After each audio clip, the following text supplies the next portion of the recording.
All right, let's go ahead and start today's member meetup meeting. I'll ask my panelists to unmute themselves and share their video if they haven't. Welcome everyone to this afternoon's call. My name is Dylan. I'll be your host today. Before we get started, I just wanted to do a few housekeeping items. First, during today's discussion, if you have any questions or that you would like to ask a panelist or myself, please use the chat function that's within Zoom, and just make sure that you select that you're sending the chat to both panelists and attendees. We'll monitor those and we'll do our best to try to get to them today. Second, another item is at the end of the presentation, you'll have an option to take a survey. I kindly request that you take a minute to take those. This is how we collect our topic ideas. Also, if you're interested in being a panelist in a future meeting, or you want to have general interest about joining the HIMSS board or one of our committees, take the survey, and we'll go ahead and reach out to you accordingly. And lastly, just as a reminder, if you need to revisit this call at a later date, we will be recording this call, and you'll be able to access it via our YouTube channel. It takes us a few days to get up there, but just wanted to give you a heads up. So with that in, let's go ahead and get started. I think first what I'd like to do is just introduce you to our panelists that we have today. So first is Richard May. Richard is the strategic placement leader in Epic within their national cyber practice. Epic is a unique and innovative benefits insurance brokerage and consulting firm, and they're headquartered down in San Francisco. Welcome, Richard. Good afternoon, everyone. Next, we have Richard Staynings. Richard is the chief security strategist at Cylera. Cylera is a next generation healthcare IoT, cybersecurity, and intelligence company. And they were built in close partnerships with hospitals for hospitals. Welcome, Richard. Thank you. Good afternoon, everyone. Yeah, and to keep, what I'll say is Richard M and Richard S. That way you know who I'm talking to. And rounding out our panel today and providing the provider's perspective is Brian Cady, who's head of the information security strategy and architecture over at Providence St. Joseph's Health. For those of you who don't know, Providence is one of the largest provider organizations in the United States. I was looking at your stats, 120,000 employees, 1,000 clinics, 50 hospitals in 7 states. So quite the footprint. Welcome, Brian. Thank you, and good afternoon.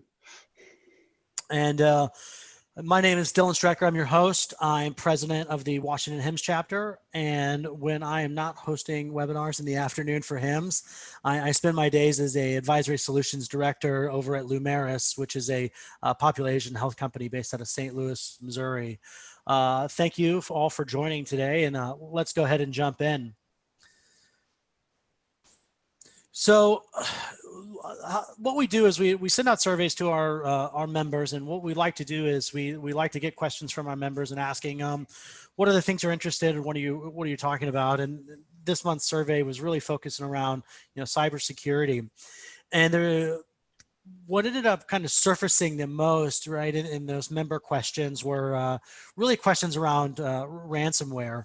And to give a little bit of kind of a background and prep to those on the call, I was doing a bit of research, and I came across this recent study from Comparitech. That's a technology research firm, and they estimated that U.S. healthcare organizations have been hit with almost 200 ransomware attacks, and costing around $150 to $160 million in combined ransoms and downtimes since 2016 alone. We know here that in Washington, roughly 500,000 of Washingtonians have, either had their medical records compromised or cost our health systems, nearly $4 million, right? As we think about some of the recent attacks, most of everybody on the line or our panel is probably familiar with the Grays Harbor Community Hospital out on the peninsula, right, where the ransomware, ransomware and the attackers, demanded $1 million to unlock the patient files. We've even seen earlier this year a hacker group called Maze attacked a Bellevue-based plastic surgeon, right? And when ultimately they ended up publishing, the patient data anyway, right? And So what's interesting is we're seeing these kinds of attacks, happening, and I think we're seeing them on the rise. So, one of our first questions for the panelists, and this is one, is to Richard S. Can just give us a background. What is ransomware, and how do organizations get infected? Yeah, so ransomware is a form of extortion, right? It's the modern day equivalent of, the paying protection money to the local gang to stop your windows being smashed, right? Except this is being executed from, normally from other countries where the long hand of the law doesn't reach and there's no extradition treaties. So even when attribution is actually attained, it's very difficult to prosecute those individuals, the perpetrators that are executing those crimes. Essentially, malware is somehow managed to be pulled into the inside network, and that malware sets afoot to encrypt systems on the healthcare network. It often spreads laterally, very quietly across the network, looking to maximize its footprint. It then encrypts data and systems, and then holds those systems to ransom. And if we look at, the traits in ransomware, as you mentioned earlier, Dylan, this has been an ongoing issue. Well, actually, ransomware started, back in 1989, if I remember correctly, but it's been a big issue in healthcare for the last 5 years or more. And perhaps a good example of that is, from an impact perspective, is what happened to the British NHS, where a large number of hospitals were forced to close because their IT systems were no longer operable, and patients had to be diverted, operations had to be cancelled, procedures had to be cancelled. So there is a major impact to healthcare above and beyond just the payment of a ransom in Bitcoin to the perpetrators of a crime. Yeah. Thanks for that. And as kind of a follow up, as we think about that, I think everybody's getting familiar kind of with the concept of it, but when you get under the hood, what are the technical solutions that folks that organizations are deploying, right, to kind of prevent against that? So like all things in security, it needs to be a combination of people, process, and technology. Okay. We look at how perpetrators are getting their malware onto networks, right? The code, either the encryption code or a download agent that essentially, a dropper as we call it in the space, that essentially pulls down data from a command and control server or one of the proxy servers that work for those C2 servers. Then most of the infiltration of that initial dropper is via human error. It's through a process of phishing with malicious attachments in email, Acrobat attachments, for PDF attachments, for example, or other forms of attachment, or through users inadvertently clicking on a web link that takes them to a malicious page where their a dropper may be automatically loaded to their system. So we need to first, we need to spend a lot more money, time, and effort on training our users to think very carefully before they click on links or before they open attachments, even if those attachments appear to come from someone they know and trust, right? Are they expecting that type of attachment? Is this a file that they would normally receive? Those sorts of things. And we can do that with security awareness training and with constant testing. Statistics show in hospitals, and several of my colleagues that run security in various hospitals have got statistics that prove this point, that when you have an ongoing security awareness program, the click rate declines drastically. The minute that program stops, if it's an annual test or something like that, the click rate goes back up. So this is a simple, easy way to stop perpetrators in their track by essentially training our people to avoid that type of activity. Secondly, I think there are technical controls and policy controls. Policy obviously around enforcing adherence to security policy about not going to malicious sites or not going to high-risk sites, but technical controls around our email and our web technology. Can we put in place sandboxing, for example, which is a very good mechanism to open attachments in a virtual machine, such that if that attachment is malicious, it's contained in that virtual machine, which is then subsequently destroyed. The same with web pages, right? If you to sandbox web pages, then again, if there is any malicious attachment, it's contained within that virtual machine and can't spread laterally across the network. Secondly, I think we can put in place, more micro segmentation of our healthcare networks, which were designed to be flat and provide access from any legitimate authorized user to anything at any time, anywhere on the network. And we need to start going back and retrofitting those networks so that we can contain outbreaks to a limited number of machines rather than having that malware essentially spread throughout the network and causing an interruption to services. We can look at the types of security we have around our email using DMARC, SPF, DKIM email security, or ensuring that our users can only connect with us, our patients in other words, can only connect with us via an official SSL email gateway where we can scan attachments or scan messages.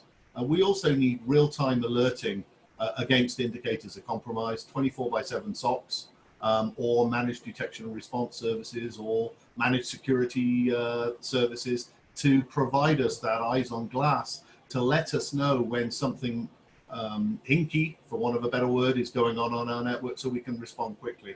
Most of these attacks happen over a long period of time, and it's just the fact that we don't have sufficient eyes on glass to know what's happening, right? Yeah, no, that's and a lot of great points there. And as I think about it, right, I think when I was introducing Brian earlier, right, you have, a few 100,000 employees, 1,000 care sites, right? You multiply that by 2x or 3x because you have mobile devices that folks are for bringing in.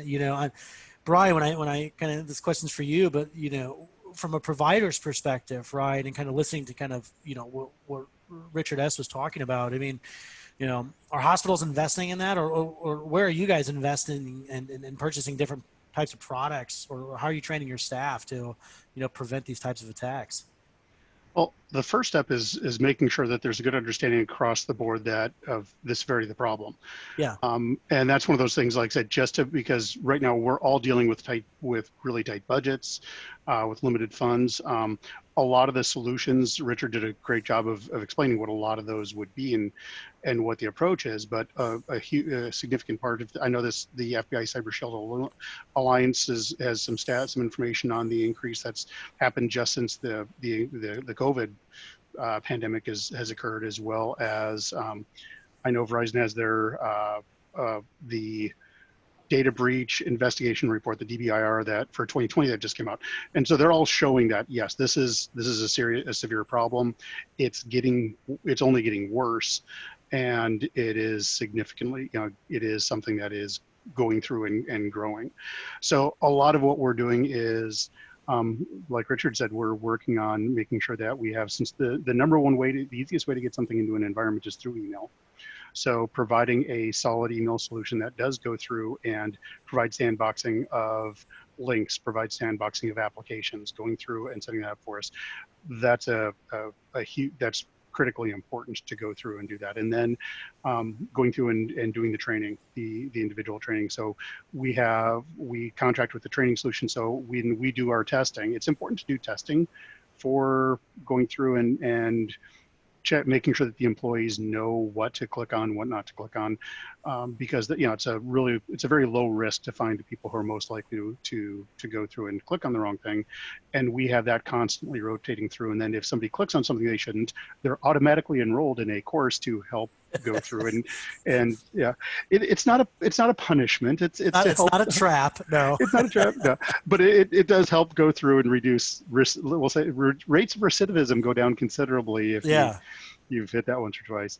But when it comes down to dealing with it, it really gets to, like everything in security, there's prevention, there's detection, and there's correction. There's correction of that. Okay.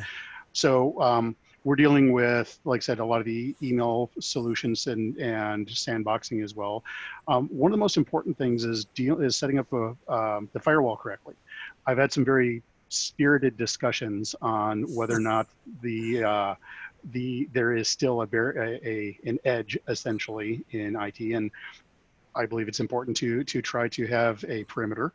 But one of the things that's important is not only to go through and set that up to block a lot of external attackers, but also to block from the inside. So we've got ours set up so if a known exploiter, so one of the common malware attacks comes in, we have our firewall set up so that you cannot get back out, because most of the time, that way we can, if something happens, it can be detected and corrected before it actually goes through and does any encryption of the systems. The other is, so like I said, setting up the firewall for not only inbound, but like I said, to protect from outbound is critically important for dealing with the different types of.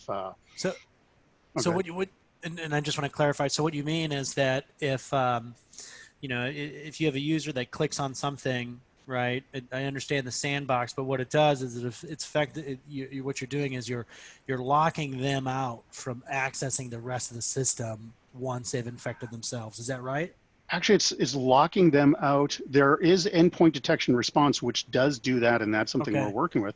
But it's locking them out from being able to the system from being able to phone home to to the control server. So when somebody gets hit with this type of attack frequently, it will go through, and the ransomware frequently phones home before it encrypts the system and does that. So we're locking them from being able to do that. So what it comes down to is, like so many things involving security, it's defense in depth or layers of security. And that's an important factor because, like I said, we are big enough, we're large enough where we've gotten test case 0 for multiple attacks. Similarly, it's interesting because some of if folks have not joined the Cyber Shield, the FBI Cyber Shield group, that's something that's a good group to go through and get a lot of information from. But we've had attacks where we've actually notified the FBI of things that we've seen and had been able to go through, and they've been very good about setting up meetings where we've met with multiple field offices to provide the information where something is going through and taking another step. And that's what we've kind of noticed since the whole COVID pandemic has occurred. It's the volume has increased a little bit, but the types of attacks have grown and increased in complexity. And there have been a couple, like I said, there have been cases where we've been able to go through and share that with other groups, as well as, like I said, with law enforcement, to go through and hopefully prevent that. In addition to some of the things I've mentioned with that, going with segmentation. Micro segmentation is very difficult to do at scale, but at least have macro segmentation so your servers are not on the same network as your workstations, because most of these attacks are going to hit workstations. And it's great if you can isolate it to that one machine, but at least make sure that your patient health information, your employee data is protected and is on a different segment. Endpoint detection and response is also an area where we've gone through and really expanded over the last year. And that's been a huge benefit for making sure that we can shut things down very, very quickly and have the data to go through and do that. And as a last resort, one of the things just to keep in mind is, because you'd never know if you pay the ransom, if they're going to go through and really provide the keys, or if they're going to release the data anyways, anything along those lines. So with us, like I said, our goal, we try to make sure that they're unable to go through and pull out any kind of unencrypted data, but you have to be prepared to just shut down, re-image, and then re-educate and educate the folks who are involved. So just to make sure that you're prepared to be able to continue on to have your continuity of business without having to go through and pay the ransom. And be blunt, by the time, I would rather go through, I'm much more, no matter what, even if you pay the ransom, you're still going to have to re-image and rebuild everything from scratch. So it's one of those that, it's just best to be prepared to be able to do that if necessary. Yeah, absolutely. That makes sense. Interesting question, right? You said that, you said that you guys had contacted the FBI, right? You had, the day 0 attack, and for somebody who's not a security expert, right? As I think about as I think about companies working with the FBI, right, I always think about like, like a Boeing or a Lockheed Martin, right? One of these defense agencies working with the FBI to do that. So I'm curious, Brian, right, is, when you think about ransomware prevention and data security, right? Give you an example, Kaiser and Boeing are the same size. They both have 80 billion in revenues a year. Do you think they make similar investments in cybersecurity technology, or? I think a lot. Unfortunately, I don't think they do. One of the challenges with healthcare healthcare IT is Becker Hospital Review recently came through and found that what they found is that hospital groups will spend about 5% of their IT budgets on cybersecurity. That goes through and works out to about a 50% increase for a lot of other organizations. Most other organizations are 7.3%. Other industries which have budgetary challenges and such are over 6%. So even though healthcare, it's interesting because healthcare also, they found when you're looking at the dark web, because people can not only steal the employee, the patient information, they can go through and use that to go through and try to get the ransom from the groups.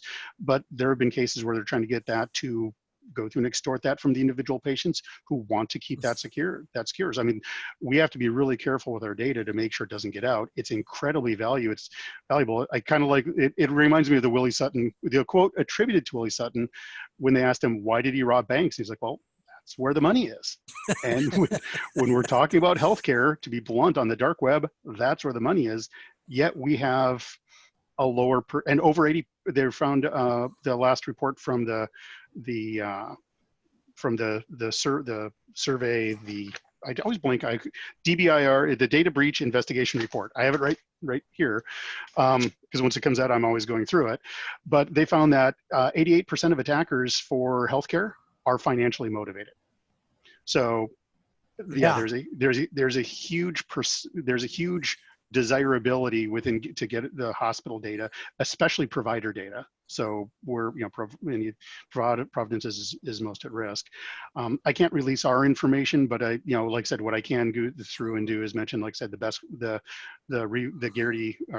Becker Hospital Review finding that, like I said, unfortunately, even though we're so heavily targeted, we just don't spend as much as other industries on IT security, which hopefully, I know where I'm at. We've been really increasing that number, and we've been we've genuinely been making some really good strides on doing a lot of things better. And luckily, we started that just before some of the Providence, the Providence facility we had test case 0 for COVID in the US.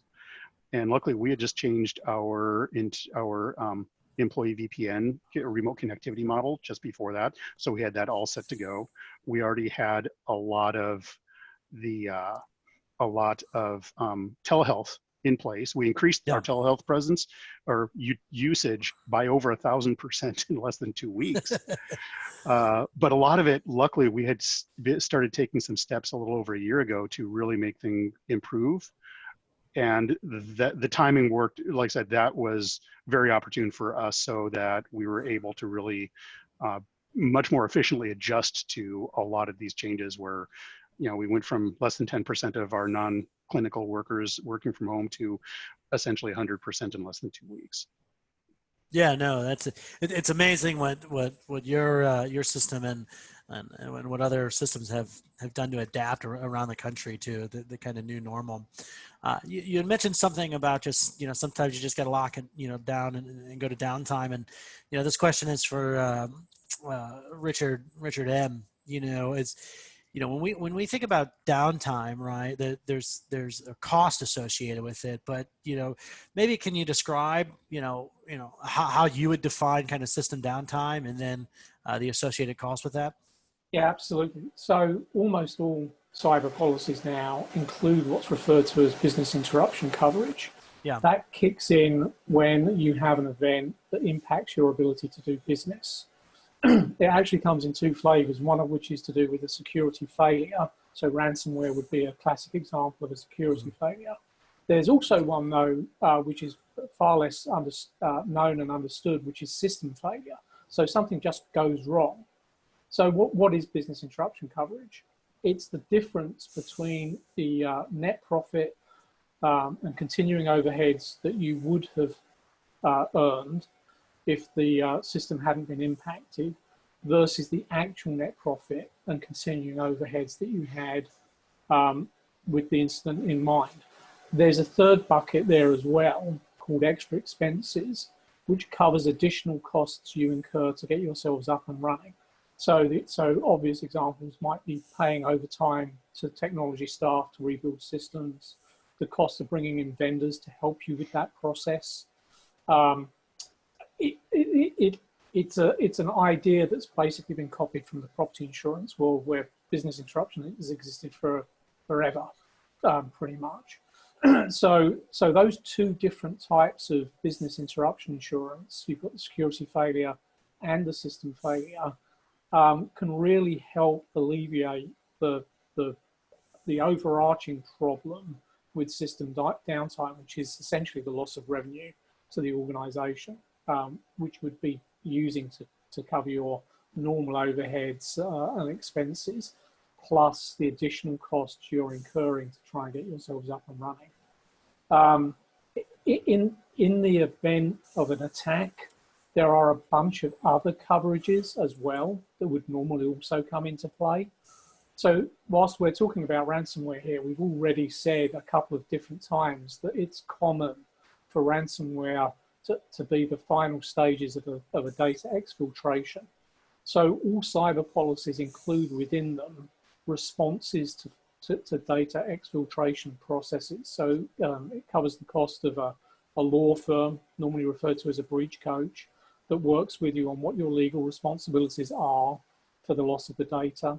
It covers the forensics involved in figuring out what was lost, how it was lost. If you go into the notification stage, it covers the notification costs to the individuals you have to notify, as well as credit monitoring and a bunch of other costs there. It also includes public relations. And then the knock-on effect from all of these will be usually class action lawsuits and very often regulatory investigations. And both of those, which you can call liability coverages, are also covered by the policies, including fines levied by OCR after their investigations. So there's a lot of coverage inside a cyber policy. Yeah, no, it's starting to sound like the ransom might be small peanuts, right, compared to all the downstream costs, right? Yes.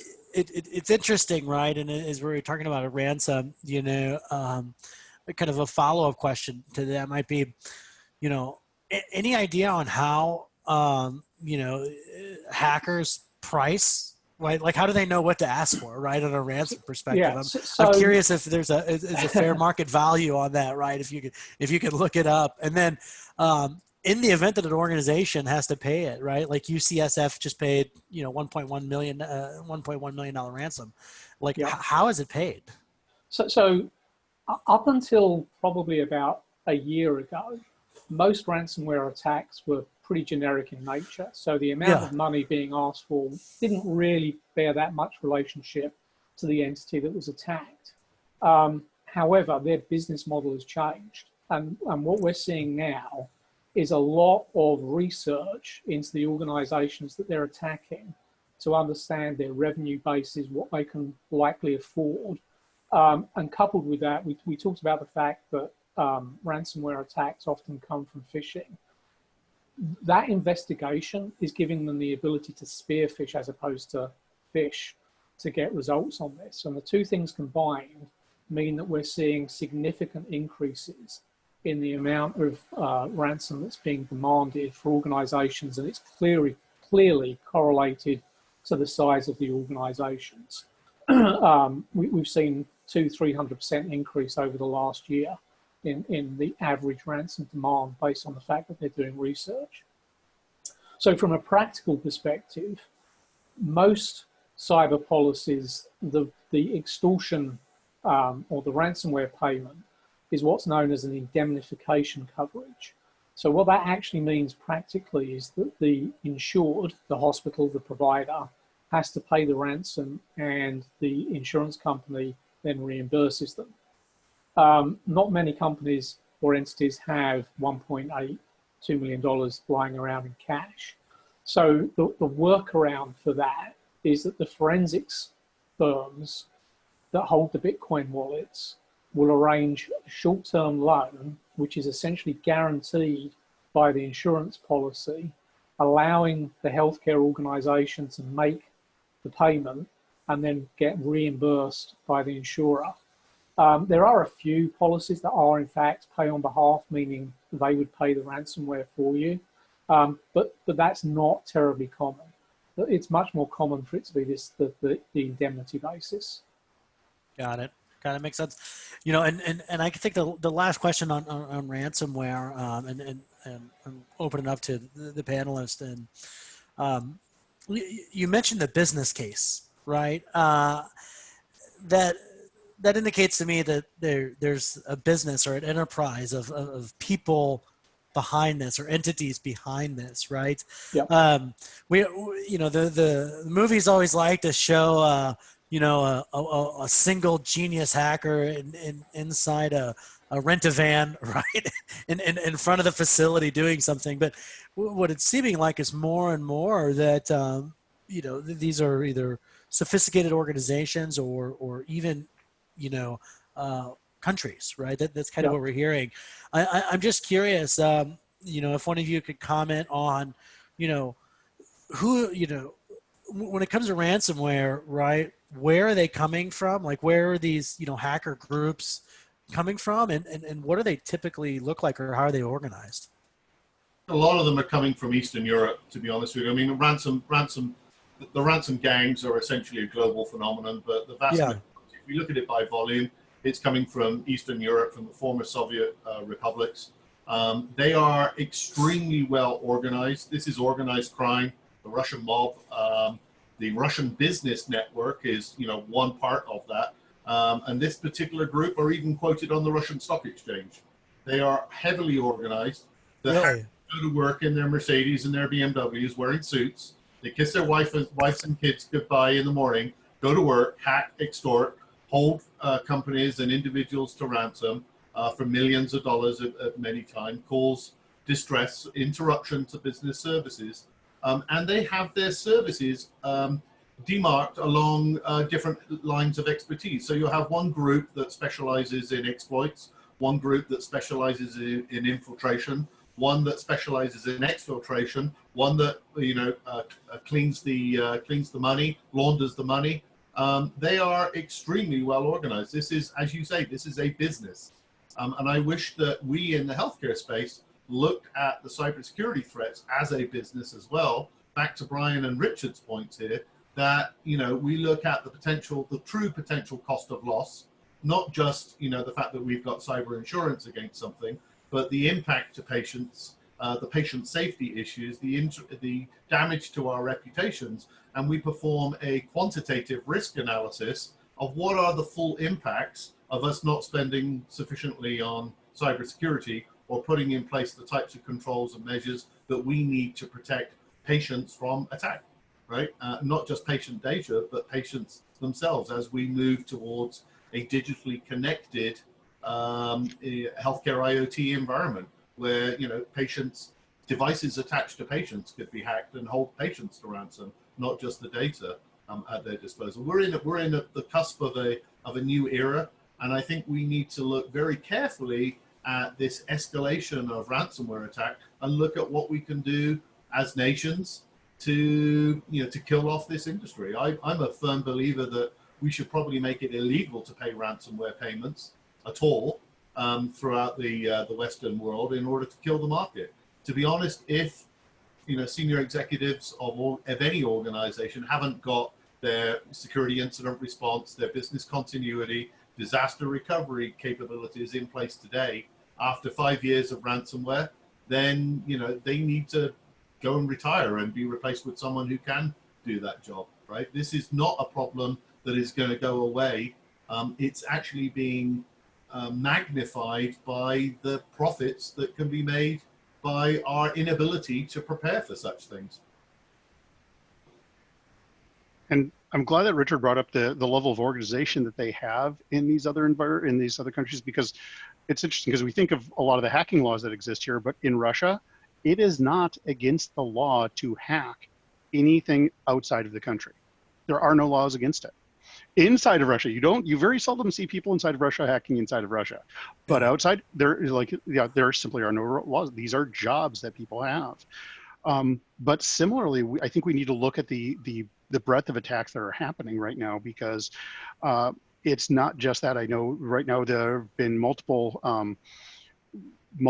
releases or attacks that have been occurring at the nation state level. So we do a lot of hospitals have research areas, and the feds have come out and basically stated that every hospital group, every research group that is involved in any type of COVID research, COVID treatment, so essentially most healthcare organizations should assume that they are going to be attacked by every nation state actor that has a cybersecurity division to try and gather research. So there are a lot of nation state. It's not just the hackers that are going through and doing this.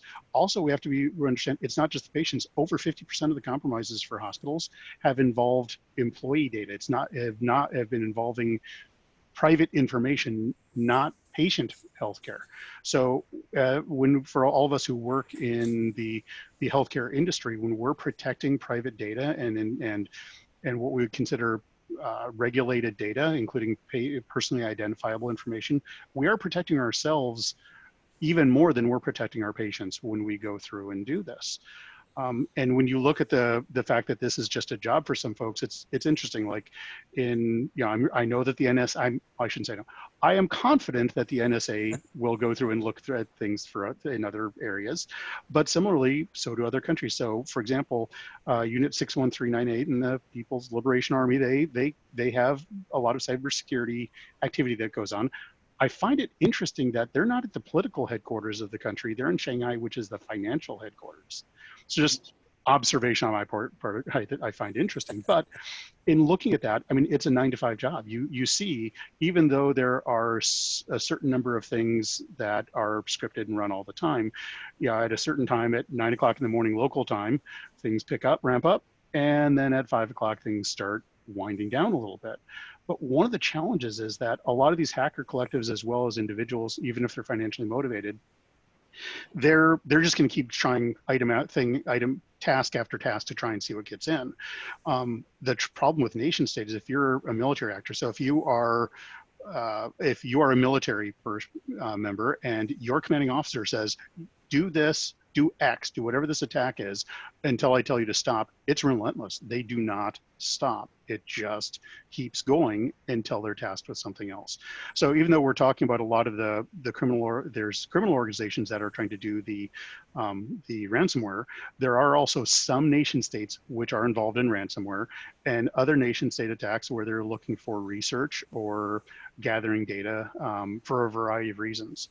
So from a healthcare perspective, it's unfortunate that we're essentially hit from almost every direction imaginable, including, well, like I said, nation states for a variety of purposes. And these nation states are extremely well funded with extremely good tools, right? I've been an expert witness in some of the biggest healthcare breaches around the world. And the tools that these guys have at their disposal are phenomenal, right? They're things the NSA has never come across, right? And as Brian said, I mean, it's not just APT1, to quote Mandian's term for this particular PLA group, but there are lots and lots of APT groups, particularly in China, that are focused on the theft of intellectual property. And this is a full-time job for People's Liberation Army cybersecurity warriors that number in the tens or hundreds of thousands of employees that just hack all day long in the attempt to steal intellectual property. If we look at any research hospital's situational threat board right now, you will see that the number of connections originating in China dominates the attack board, right?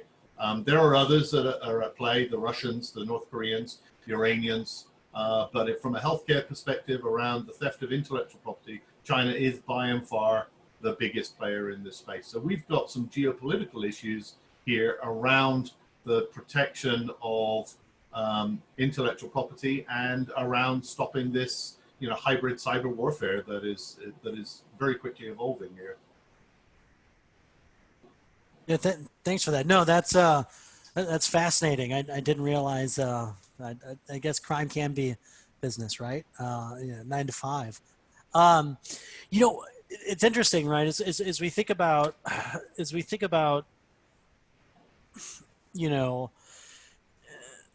the end of the day, right? There's reporting the ransom, but when there's a ransom that's affecting a patient, right? Ultimately, folks are, and me as a patient, as a husband and a father, I'm worried about, what happens to that health data, right? And it's interesting, right? So basically my understanding, right, is that, a credit card on the black market is worth $1, right? But getting, getting someone's actually health record, right, on the black markets can range anywhere from, 50, right, to $1,000. We're talking 50 or 1,000 times, right? And I think it was even recently that Gary Goodett over at Seattle Children's was quoted in the, quoted in, I think in USA Today, that's saying, since the pandemic has started, right, they've actually seen attacks on their system double, right? They describe that, how newborn and toddler data is especially valuable because, hackers can get it and they don't got to use it right away. They can use it in 10 years. They can use it in 12 years, right? They can just, hang on to it. So, Brian, I wanted to ask you, as you think about the pandemic, right? In general, right? How is it affecting your systems? Have you seen an uptick in, and attacks or spear phishing attempts?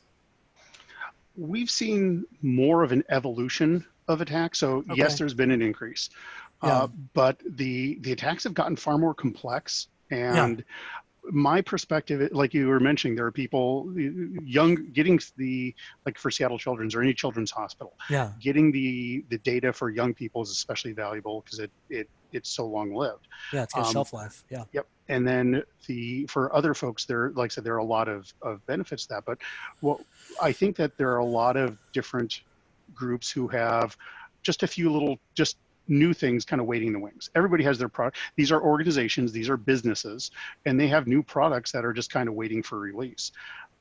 My perspective is that with everything going on with the pandemic, I think this was their chance to release their newest products to go through and try to gather more data and to be more successful, because they knew everybody, like we're not alone. I mean, so many organizations have everybody working from home, they're disrupted. Right now we're working on trying to secure people's machines on their home networks. There are challenges that we're finding where if somebody doesn't have their router, their home internet device set up correctly and it allows people to come in. I mean, there are a lot of different types of attacks. So I think that has definitely led to an increase from that perspective. Mm-hmm. However, like I said, what we've seen is definitely a shifting in the types of attacks. So they're focused more on things that are related to COVID. There's been an uptake in nation state attacks that's been found for gathering the data, the intellectual property. But like I said, it kind of comes down to when I mentioned we found one type of attack that we could tell this was based on something that had happened previously. And we actually notified the authorities and were involved in a meeting with multiple field offices describing what we found and providing some of the logs and some information. Because we found that they really were taking certain things up to the next level.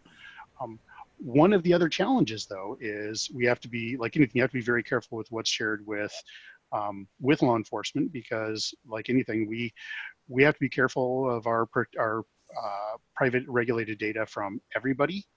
And so, yes, we're very proactive in trying to share what information we can.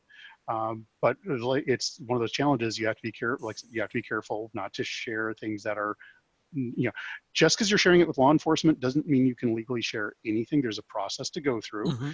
before sharing anything like that. But like I said, I think it is important to go through and try to find groups to work with to try and at least share the information as far as what types of attacks are occurring, how they're changing, how they're evolving, and what can be done to go through and make them better. The one piece of advice I will give to anybody, when I started talking with the person, I was talking to our local field agent for the Seattle office, and he and I were both presenting at a conference. So I mean, I knew it was him. I got his contact information. But if ever anybody reaches out to you, to anybody here, and says that they're from any law enforcement organization, first thing to do is confirm where they're calling, who they are, what group they're calling from, and then hang up and call that. Don't ask them for the phone number. Call that organization, look up the phone number for the Seattle field office or something, and ask for that individual. So that's what I was talking to, because, and that's one of the things he mentioned is, it's sometimes very difficult for law enforcement to be involved in these types of things, because just getting engaged without putting people at risk. But he did mention when he'll tell people, okay, please make sure you call back the Seattle field office, because he'll try to set that up from the beginning. He said the very first, he's like, he even asked, he's like, and what's the first question everybody asks? Oh yeah, what's your phone number? So there are definitely some good ways to involve them. But the other thing is, I would recommend is folks at least find out who the local find out the contact for your local field office, and provide them with some information, because one of the biggest challenges that is if the FBI detects something, or a federal organization detects something, they're required to notify the organization, the business. And one of the biggest, like, the local field agent, you mentioned, he has had to literally go to an office, walk into a reception desk and show his credentials and say, who can I talk to? Because a lot of times they have no idea who to even contact. So what's a good idea is for your cyber response folks to reach out to your field office, let them know who you are, who to contact. That way, if there is ever anything that is detected, they can go through and contact you much more, because time is critical in those cases. And that'll make it much easier for them to be able to reach out, contact the right people, and get a proper response started quickly.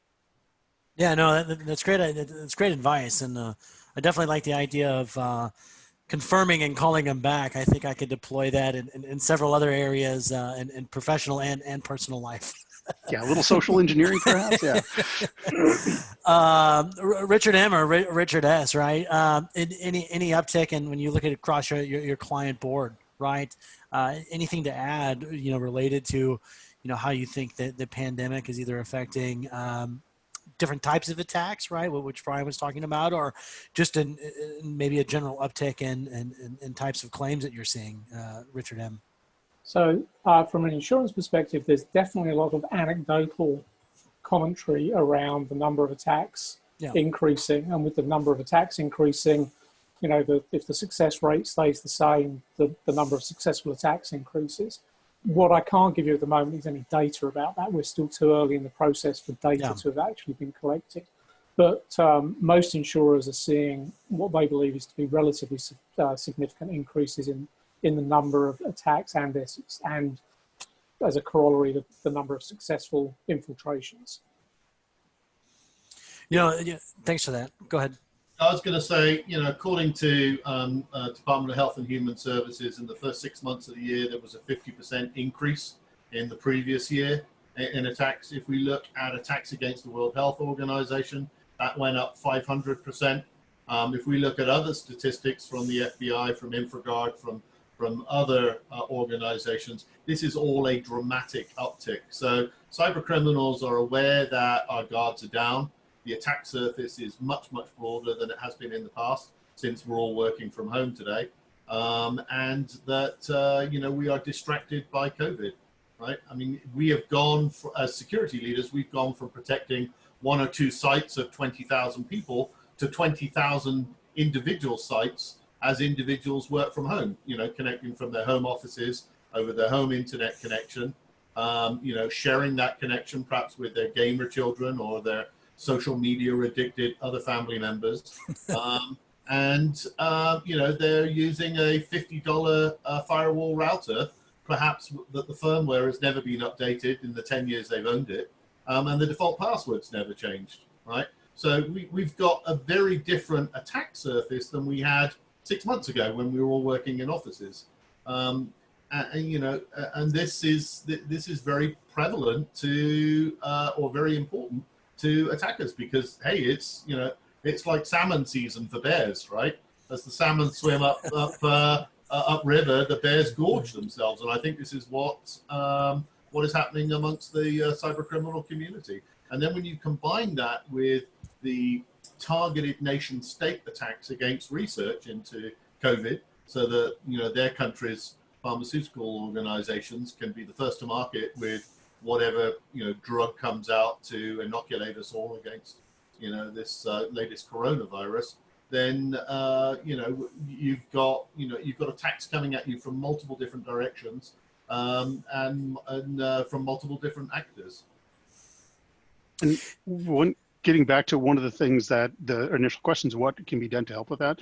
One of the things that we also are doing when you're talking about the, you know, rather than one place with 20,000 having 20,000. So yeah, when you're talking about tens of thousands or over 100,000 remote workers, setting up, going through and changing your remote access approach so that instead of a system going over the internet and then getting just openly and then getting to a destination on your in your environment, in your data center or wherever in the cloud, where it goes to and does the authentication.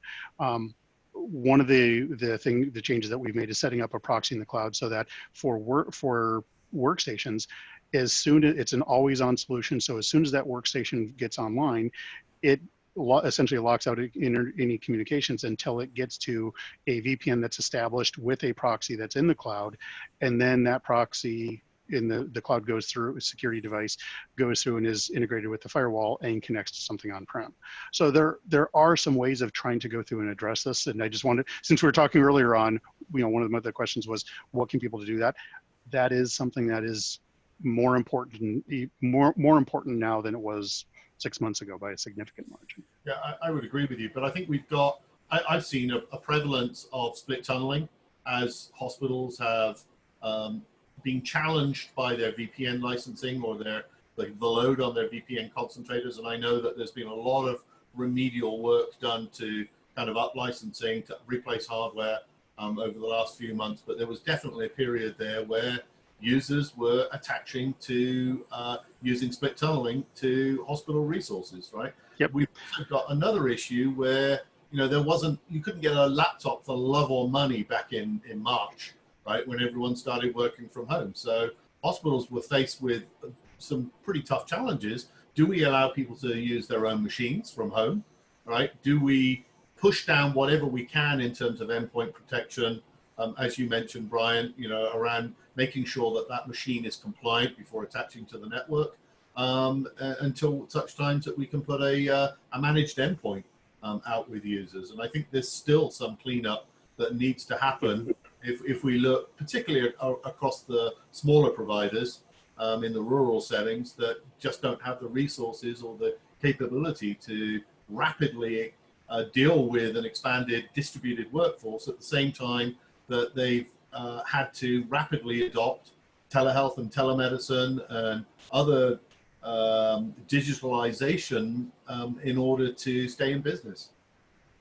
Yep, and when you're talking about split tunneling, luckily I had as soon as we started this, it was like, nope, full tunnel, always on, full tunnel, because we went from allowing the user to establish the VPN connection and split tunneling to just nope, full tunnel, always on. And whichever solution you go with, yes, there are some routing challenges, there are things to get through, but you know, it's just at this point it's critical to make sure that we go down that path and lock things down as much as possible.